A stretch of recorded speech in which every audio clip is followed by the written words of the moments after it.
Bonjour à toutes et à tous et merci de nous rejoindre sur Canal Coquelicot pour cette nouvelle édition du journal. Une édition qui sera consacrée en partie au développement durable avec notre invité, Aousseni Sawadogo, l'actuel président de la Jeune Chambre économique de Seine-et-Marne. En effet, parmi ses projets de l'année, la JCE 77 prévoit de mettre en place sur le secteur du Val d'Europe une action Co&Co, concombre et courgettes. Vendredi au Val d'Europe, une conférence de presse est organisée à ce sujet. Vous nous en direz plus à la fin de ce journal et nous en profiterons également pour rappeler ce qu'est la Jeune Chambre économique, cette association d'utilité publique présente en France et dans le monde et dont les membres, jeunes citoyens entreprenants, viennent en général d'horizons socio-professionnels assez différents. Aousseni Sawadogo, nous vous retrouvons dans quelques instants. Co&Co, c'est le nom d'un des projets 2009 de la Jeune Chambre économique de Seine-et-Marne. L'idée, sensibiliser la population à la découverte maraîchère en circuit court ou bien encore aider les maraîchers du département à se développer. Alors, Aousseni Sawadogo, bonjour. Bonjour. Bonjour. Vous organisez justement une conférence de presse sur ce sujet vendredi à la médiathèque du Val d'Europe. Et donc on va parler de ce projet, mais avant, je voulais qu'on revienne un petit peu sur la Jeune Chambre économique de Seine-et-Marne pour savoir ce qu'est cette Jeune Chambre. Pour les gens qui ne la connaîtraient pas, elle existe depuis maintenant un peu plus d'un demi-siècle, et en France on compte aujourd'hui près de 200 Jeunes Chambres économiques. À peu près, je crois que c'est 190 en fait, oui. Le chiffre exact. Oui. Alors, pour revenir sur ces jeunes chambres, quel est leur statut et quelles sont leurs missions? Les jeunes chambres économiques qui existent depuis 1915 sont des associations aujourd'hui en France de loi 1901. Elles sont d'utilité publique pour ce qui nous concerne depuis juin 1976.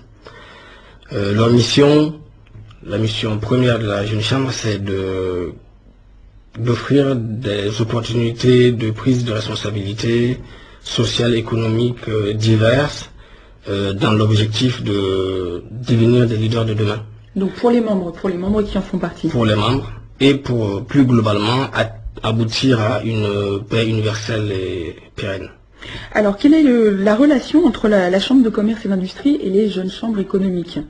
Très bien. Avec les chambres de commerce, nous avons au niveau international une relation de coopération.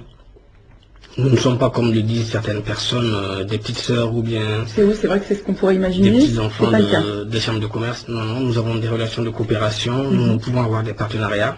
Sur certains projets. Sur certains projets. Dans certaines villes, nous avons nos sièges qui sont installés dans les locaux des chambres de commerce. D'accord. De par le passé, nous avons eu une relation beaucoup plus proche parce que l'association n'était composée que des chefs d'entreprise qui étaient en même temps dans l'association et dans les chambres de commerce. Et puis au fil du temps, ça a beaucoup changé.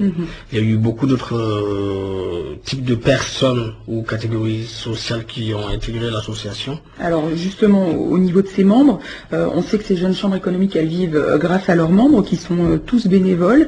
Ils sont au nombre de 2300 en France. C'est une grande famille dont vous faites partie. Alors par exemple, cette année dans la jeune chambre dont vous faites partie, la jeune chambre économique de Seine-et-Marne, qui sont vos collègues, de quel horizon socio-professionnel viennent-ils justement? En Seine-et-Marne, cette année, nous sommes une dizaine de personnes qui sont bénévoles. Nous travaillons pour l'association pendant nos temps de repos, les week-ends et certains soirs pour des réunions.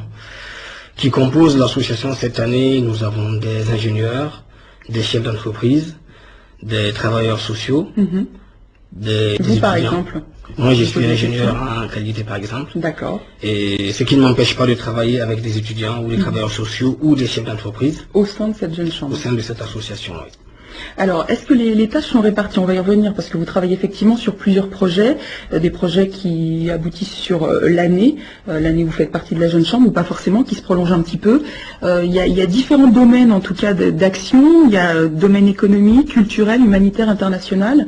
Donc vous mettez en place des projets dans tous ces domaines-là. Comment les tâches sont réparties? D'abord, nos projets naissent d'idées de personnes membres, ou bien de la population, ou de demandes extérieures d'associations ou d'institutions.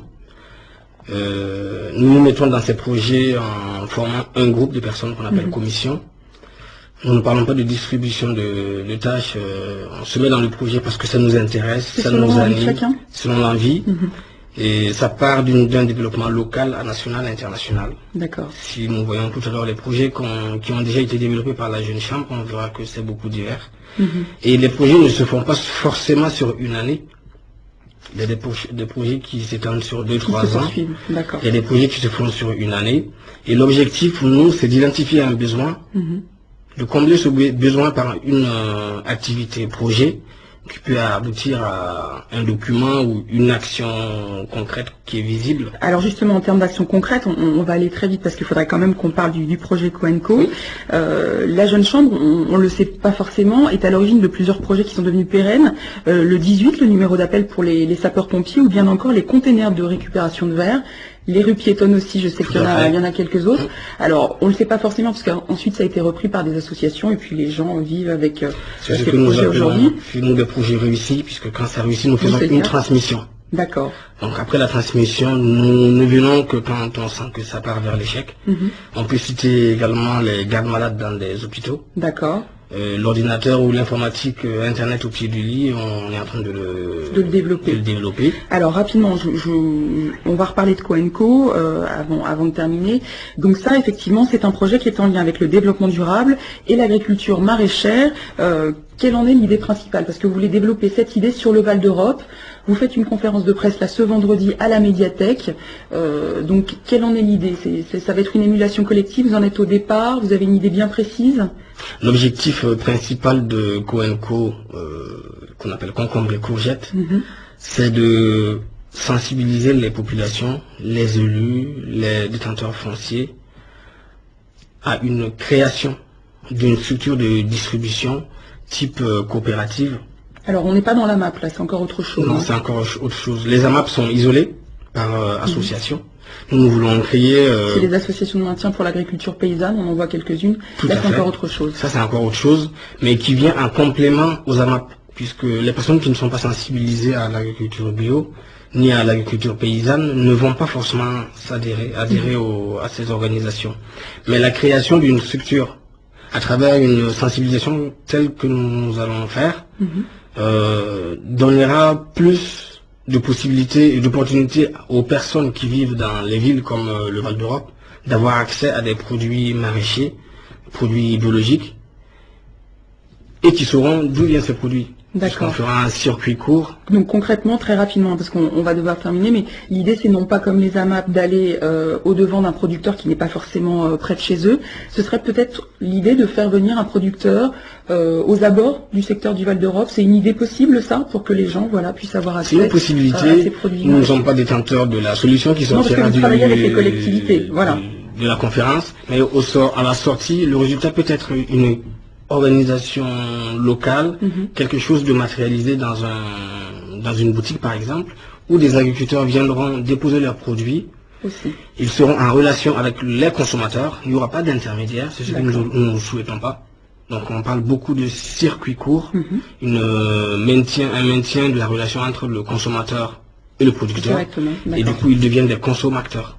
Très bien. Alors en tout cas, vous voulez créer l'émulation vendredi. Tout à fait. Donc l'appel est lancé effectivement à tous ceux que ça intéresse. Je voudrais juste que vous nous donniez, pour finir, l'heure du rendez-vous, parce que le lieu, on le sait, donc c'est à la médiathèque du Val d'Europe. Et à quelle heure vous donnez rendez-vous aux gens? Alors je reprends l'accès, il est des plus faciles, c'est au RER A Val d'Europe. À la sortie, c'est juste à droite. Médiathèque. À partir de 19h, le vendredi 5 juin. Ce vendredi.